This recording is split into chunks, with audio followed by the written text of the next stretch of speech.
It's Monday, March 2nd. In the headlines, Foreign Affairs Ministry urges Jamaicans in the Middle East to shelter in place amid ongoing hostilities. In business news, manufacturers call on greater government support. Regionally, U.S. imposes partial travel curbs for Antiguans applying for new visas.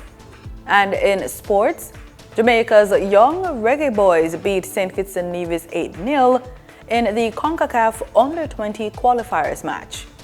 This is the news on PBC Jamaica. I'm Simone Absalom Gale.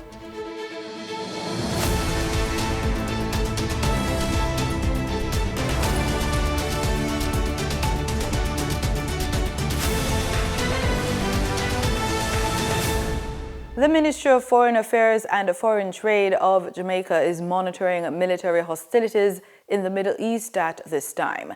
In a statement to the press, the ministry says, quote, "While hoping for an early resolution, we urge all Jamaicans in the region to exercise vigilance and to shelter in place as conditions may require." The statement furthers, quote, "Should you have specific concerns or an emergency and in need to reach the ministry, please do so at consular@mfaft.gov.jm or contact them at 1-876-391-8105. That's 1-876-391-8105. The ministry is also advising Jamaicans to avoid all travel to the region at this time. The government has signed off on major reconstruction work for health facilities damaged by Hurricane Melissa last October. Health Minister Dr. Christopher Tufton says the project now moves into Phase 2, a comprehensive rebuild and upgrade across several parishes. Speaking at a media briefing in St. James, Dr. Tufton revealed that specialized engineering firms will soon begin detailed structural assessments of more than 100 health centers across affected areas. Those reviews will determine whether some facilities need full reconstruction, reinforcement, or strategic upgrades to better withstand future storms. A key part of the rebuild will see facilities constructed under the Smart Health Facility standard, developed with the Pan American Health Organization and the United Kingdom government. With the 2026 Atlantic hurricane season just 3 months away, disaster officials are ramping up preparedness efforts. The Office of Disaster Preparedness and Emergency Management, ODPEM, has relaunched its Strap Up Jamaica campaign, aimed at strengthening homes before the next major storm. The campaign runs until March 14 under the theme, "Build Jamaica's Resilience, one strap at a time." Speaking at a JIS think tank recently, ODPEM Information Officer Joyce Reynolds Robinson says the timing is critical, especially after the impact Hurricanes Beryl and Melissa had on Jamaica. Considering the aftermath of Hurricane Beryl and Melissa, and with the 2026 Atlantic hurricane season just 3 months away, a major part of our responsibility is to help you to protect your home, what matters the most, your family, your livelihood, and ultimately lives. It's against this background that we are strengthening our push for safer roofing practices through the relaunch of this Strap Them Down Using Hurricane Straps campaign.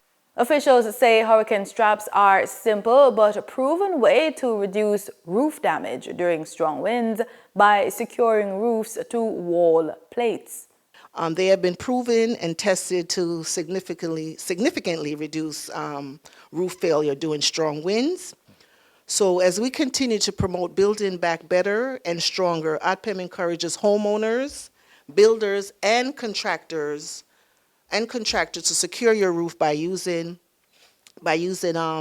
the hurricane straps and to retrofit your homes for greater durability and resilience, especially the vulnerable communities in the coastal areas. ODPEM has partnered with the Kingston and St. Andrew Municipal Corporation, the Incorporated Master Builders Association of Jamaica, and the Hart NSTA Trust to support the initiative.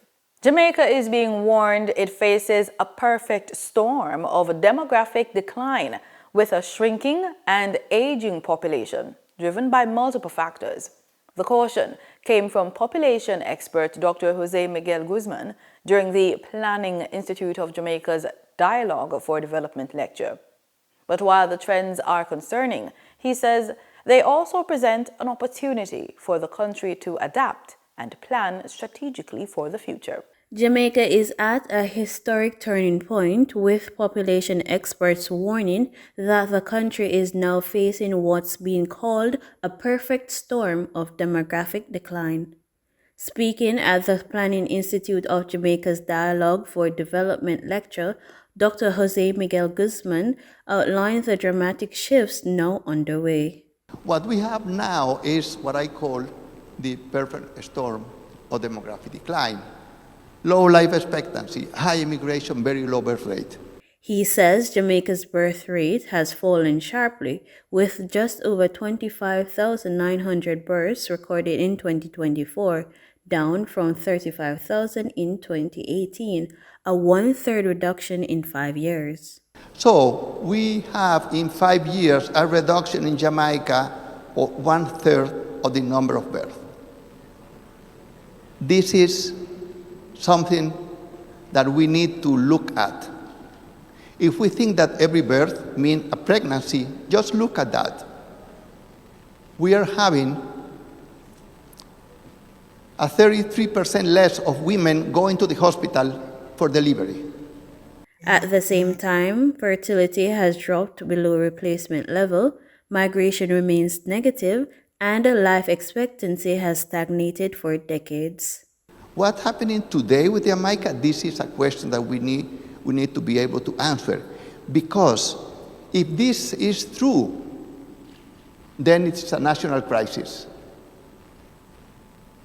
If mortality has been stable for 3 decades, this is one of the most important national crises Jamaica is facing now. But while the trends present serious challenges, including a shrinking workforce and growing care demands for the elderly, Dr. Guzman says there is also opportunity. So it happened that we are now in the best moment in terms of dependency ratio. But we will see that soon that will increase because we know the number of and proportion of older people will be increasing. And then what does that mean? That means that Jamaica has 15 years or so to act, to use that windows of opportunity. He points to investment in education, productivity, and what he calls the care and the silver economies as critical steps, stressing that how Jamaica responds now will shape its social and economic future for decades to come. Reporting for the news on PBCJ, I am Denita Rodney. Time now for the business report with Denise Williams.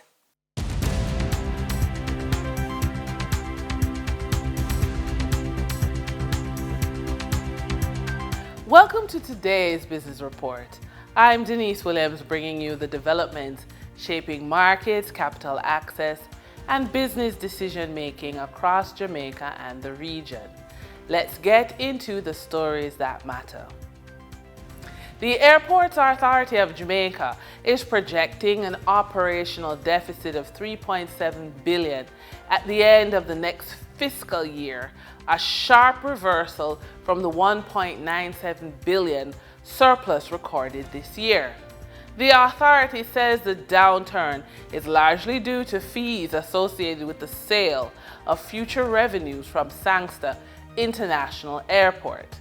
To cover the projected deficit and planned capital expenditure, the authority will draw down $13 billion from the consolidated fund. Capital spending is set to rise significantly, with $9.5 billion earmarked for works next year, up from $3.8 billion this year. The program includes rehabilitation of the apron at Norman Manley International Airport, along with improvement works at several aerodromes across the island. Vice President of the Jamaica Manufacturers and Exporters Association, Cecil Foster, says that the government must consult with members of the investing community before implementing its policies. Speaking in an interview on Real Business on Power 106 FM, against the background of the 8.1% fall in exports during the first 10 months of last year, Foster suggested that faster economic growth is the only solution to the country's economic problems. Mr. Foster conceded that the trade deficit is a manifestation of the country's overconsumption, particularly of imported goods and services, and underproduction for both the domestic and export markets. The JMEA Vice President argued the government must implement the policy to buy 20% of its goods and services from local producers in order to drive local production. Mr. Foster stressed that the government must provide more incentives to exporters, particularly as it relates to the cost of capital and energy in order to drive exports. For the trading period of February 27, 2026, the most actively traded securities were Wigton Energy Limited with 13,691,857 units, representing 22.84% of market sales activities. Trans-Jamaican Highway Limited, Jamaican dollar shares with 8,054,706 units, representing 13.44% of market sales activities. Lasco Distributors Limited shares with 8,052,144 units, representing 13.43% of market sales activities. Investor activity remained concentrated in transportation, energy, and distribution plays, signaling continued interest in dividend-producing and strategic assets. Turning to the foreign exchange market, based on Bank of Jamaica data for February 27, 2026, Forex traders recorded significant activity with strong demand across major currencies. For the US dollar, trading margins reflected steady liquidity, with the US selling at $157.26 and buying at $155.35. For the Canadian dollar, moderate gains supported by a $6.96 transaction spreads. The Canadian dollar sold for $118.25 and was bought for $111.29. For the British pound, continued volatility offered short-term trading opportunities of $4.21 in profits for the bank. The British pound sold for $213.34 and was bought for $209.13. These movements underscore the importance of cash flow timing and currency awareness for businesses managing import costs, debt servicing, or overseas exposure.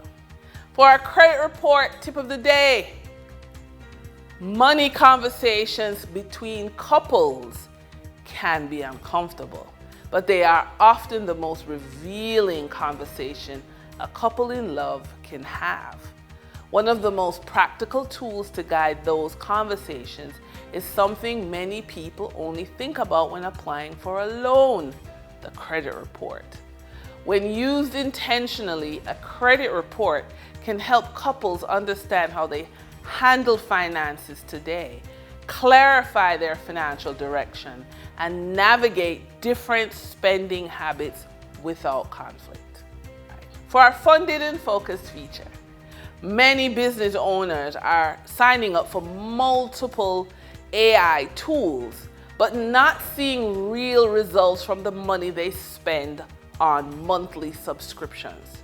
In a recent article on Substack, writer Ruben Dominguez explained that most people are overpaying for AI subscriptions because they buy tools without a clear purpose. If you are new to artificial intelligence, AI, here's the simple way to think about it. AI is not about the technology. It's about making more money with less work. So instead of asking what AI tools should I buy, ask, can this help me find clients? Can this help me manage money better? Can this help me raise funds or investors? Can this help me build a strong team for my business? Can this help my business grow faster? If the answer to any of those questions is yes, then the monthly subscription to the AI tool is worth considering. And that's today's business report.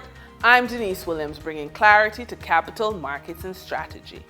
Until next time, stay informed, stay intentional, and keep building forward. See you soon.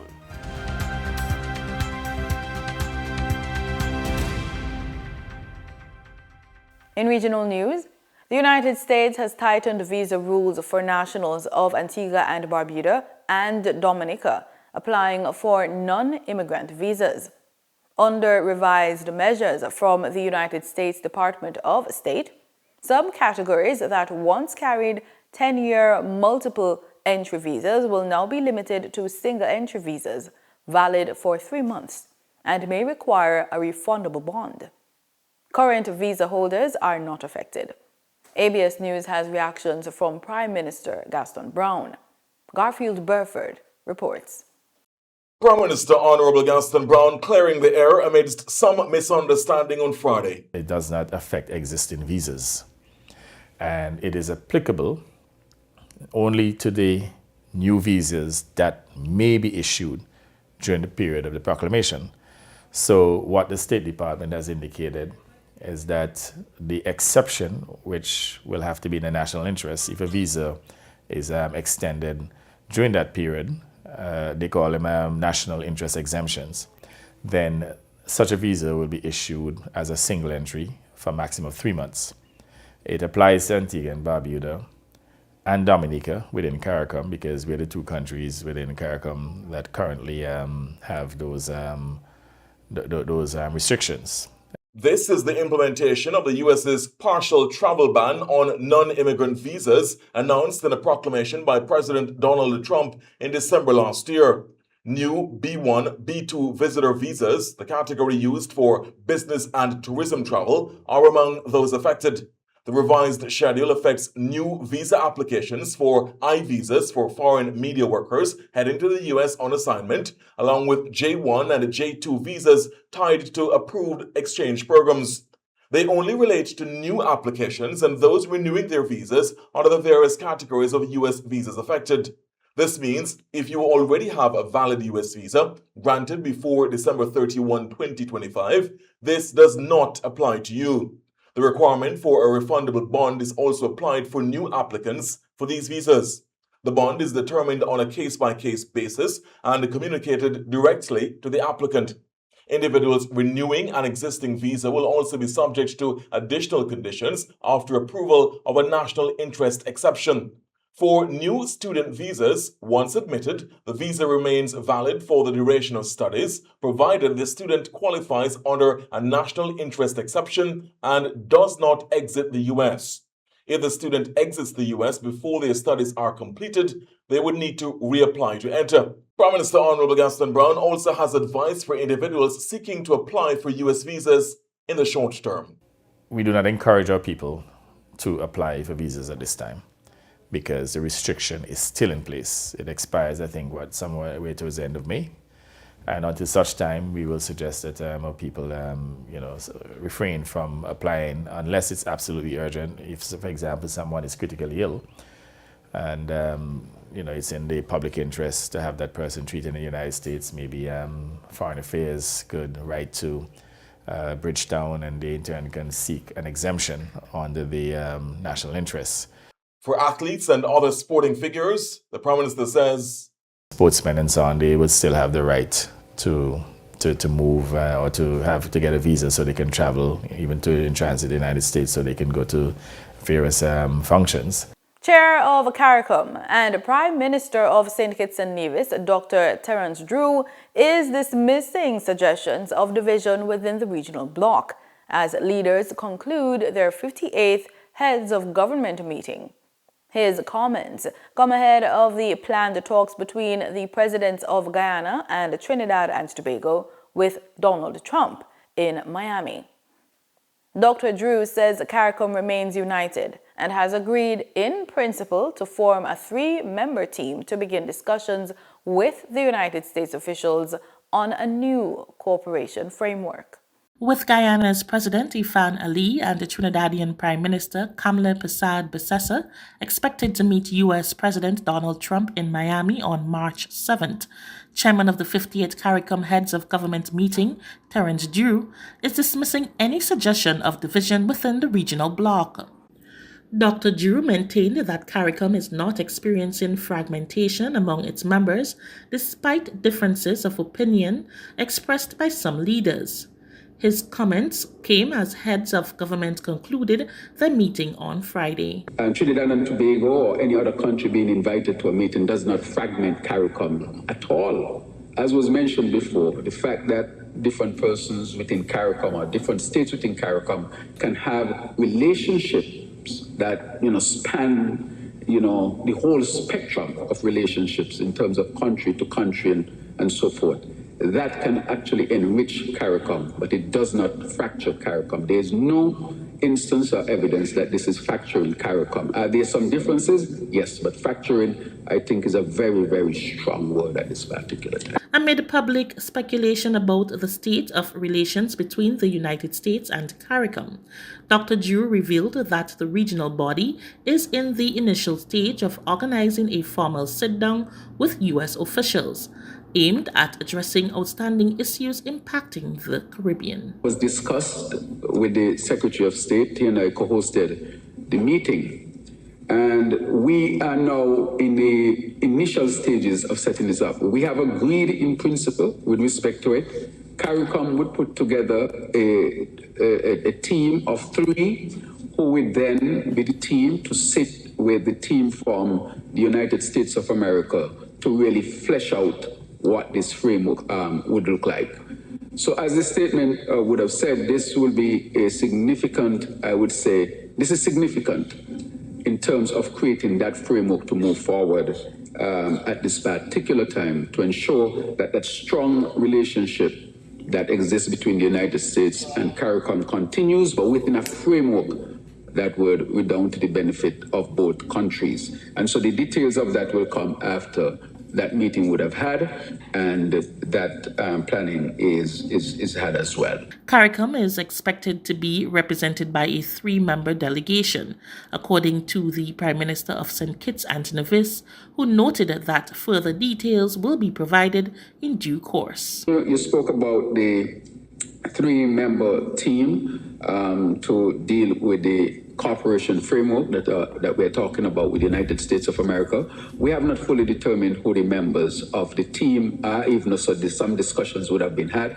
but that will be put in place very quickly so that we can start having those discussions with the United States of America so that we can start putting that framework together. Meanwhile, the 51st regular meeting of the Conference of Heads of Government of Caricom is scheduled to take place in St. Lucia from July 5th to the 8th, 2026.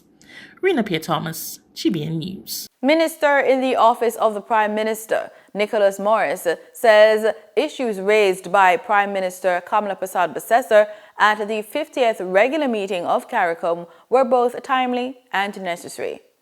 Speaking in the lower house of Trinidad and Tobago on Friday, Minister Morris outlined the key outcomes of TNT's participation, describing the Prime Minister's address as one of the most forthright ever delivered by a regional head of government at Caricom. Minister in the Office of the Prime Minister, Nicholas Morris, said Prime Minister Kamla Persad-Bissessar gave one of the most forthright speeches ever given by a head of government in Caricom. The Prime Minister's dignified leadership in addressing complex and sensitive matters affecting the region was recognized throughout the Caribbean as being much needed, especially the call for enhanced accountability, transparency, and institutional responsiveness within regional mechanisms, and the call for Caricom to be a principled, impartial, and credible voice for all the peoples of the Caribbean community. Minister Morris said a major highlight was a bilateral meeting with U.S. Secretary of State Marco Rubio. One of the key highlights of the meeting was an invitation from the United States President Donald Trump for our Prime Minister to meet with him at the upcoming Shield of the Americas Summit, scheduled for March 7, 2026, Miami, Florida, which the Prime Minister has graciously accepted. The meeting served to advance several of the issues on the bilateral agenda between Trinidad and Tobago and the United States of America in the areas of energy cooperation, trade, hemispheric security, and regional prosperity, as both countries agreed to continue discussions in Miami on March 7, 2026. He said the Prime Minister also held bilateral discussions with regional counterparts, including Suriname and Jamaica. Discussions centered on energy security, transportation, education, and training in the energy sector, agriculture, as well as opportunities for cooperation in the area of health. The Honourable Prime Minister also met with Dr. the Most Honourable Andrew Holness, Prime Minister of Jamaica. Discussions centered on immigration matters and cooperation in matters of national security. Prime Minister Holness thanked Prime Minister Kamala for her government's support after Hurricane Melissa. Prime Minister Bissessar also reaffirmed Trinidad and Tobago's commitment to partnering with Jamaica. Prime Minister Kamala Bissessar delivered a speech at the opening ceremony of the 50th regular meeting of Caricom in St. Kitts and Nevis on Tuesday. Danielle John, TTT News. We headline our sports report with some football news. Jamaica's young reggae boys hammered St. Kitts and Nevis 8-0 in their latest Group B encounter. The match was played in Curacao on the weekend. With the victory, Jamaica stay on top of Group B in the CONCACAF Under-20 qualifiers on 12 points. Puerto Rico also sit on 12 points after defeating the Cayman Islands 2-0 earlier in the day, but trailed Jamaica on goal difference. In the other result, Bonaire edged Turks and Caicos Islands 2-1. Jamaica will now face Puerto Rico on Tuesday in the final group stage match with the top spot on the line. In cricket, 10 years ago at Eden Gardens, the West Indies did the impossible. Carlos Brathwaite hit 4 consecutive sixes off Ben Stokes to win the ICC Men's T20 World Cup and break the internet. On Sunday, on that very same ground, the men in maroon needed another miracle. But this time, there was no fairy tale ending. The West Indies gave themselves every reason to dream of lifting a third ICC Men's T20 World Cup. Roston Chase set the foundation with a fluent 40 of 25 deliveries, combining with Shea Hope for a 68-run opening stand that had the Caribbean faithful believing. When Jasprit Bumrah struck twice in the 12th over to briefly silence the momentum, it seemed India had wrestled back control. They hadn't. Rovman Powell and Jason Holder had other ideas. The pair launched a ferocious, unbeaten 76-run 5th wicket partnership of just 35 deliveries. Powell carving Arshdeep Singh for 24 runs in a single over alone. The West Indies posted an imposing 195 for 4, a total that felt more than competitive on a big Eden Gardens night. But Sanju Samson was not reading the script. The Indian wicketkeeper Bhatta played one of his finest knocks under pressure, a sensational 97 not out of just 50 deliveries to guide India home in pursuit of their biggest ever T20 World Cup total. The ground that once belonged to the West Indies Maroon had spoken again, only this time in blue. India advanced to the semi-finals to face England at the Wankhede Stadium in Mumbai on March 5th. For the West Indies, the exit stings, but the fight they showed in Kolkata and the ICC Men's T20 World Cup 2026 will not be forgotten. Nasira Mohammed, TTT Sport. And that's the news on PBCJ. You can follow us on our social media platforms at PBCJamaica. Thanks for watching.